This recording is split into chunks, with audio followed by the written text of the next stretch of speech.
Story time with Rocket. Welcome back. Today's story is one of my favourites. Man on the Moon, A Day in the Life of Bob by Simon Bartram. This is Bob. Perhaps you've heard people talk of him. You may know him better as the Man on the Moon.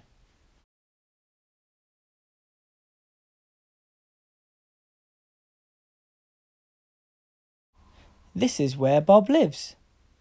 Every morning he rises at 6 o'clock. He has a cup of tea and 2 eggs for breakfast before leaving for the rocket launch pad. On the way he stops to buy a newspaper and some chocolate toffees. He's on his way to work. On the moon! By 8 o'clock Bob arrives at the launch pad, changes into his special Man on the Moon suit and boards his fantastic rocket ship. He must make sure he leaves by 9:15, otherwise he wouldn't make it to the moon by 9. On the way he reads the newspaper and does the crossword.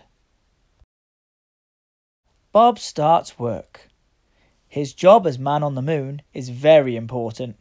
He has to keep the moon clean and tidy. Quite often, astronauts drop sweet packets and cans. Some people say that aliens are responsible for much of the rubbish, but Bob knows that's not true. There's no such thing as aliens.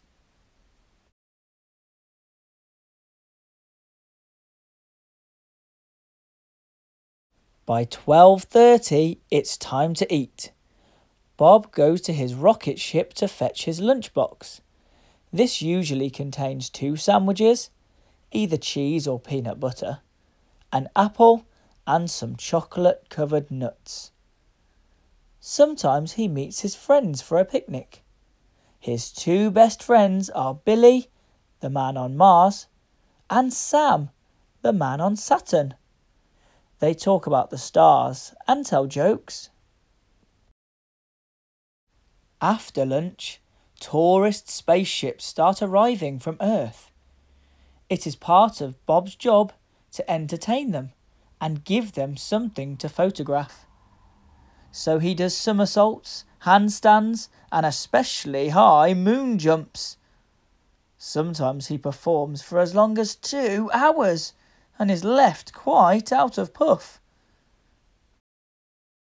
Occasionally, the tourist spaceships will land on the moon. When they do, Bob gives them a guided tour and a speech. He tells them lots of facts, such as how many craters the moon has, or how long it takes to walk around it on stilts. Sometimes people ask him about aliens, and Bob explains patiently that there aren't any. Afterwards, Bob opens a small souvenir stand, selling postcards, pencils, mugs, and small plastic moon models. By 4:30, all visitors must leave the moon. Bob looks around to see that everyone has left. He checks inside any big craters in case anyone has fallen in. But there's never anyone there. The working day is nearly over. It is time to check everything is in order before leaving for the night. Bob packs away his equipment and any unsold souvenirs into his rocket. He switches on the moon's nightlight before jetting off towards Earth. By this time he is very tired, but he still has to keep his wits about him while flying the rocket. As he reaches Earth, it's about 5 o'clock.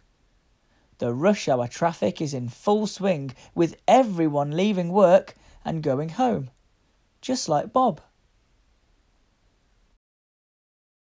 At home, Bob is just like anyone else. First, he has a long bath. Moon work can make you very grubby, as sometimes the dust can get inside your suit. Then he goes to bed with a mug of cocoa. He sleeps soundly, bathed in moonbeams, very happy to be the man on the moon. And aliens? Well, Bob would know if there were any, wouldn't he? The end. Story time with Rocket.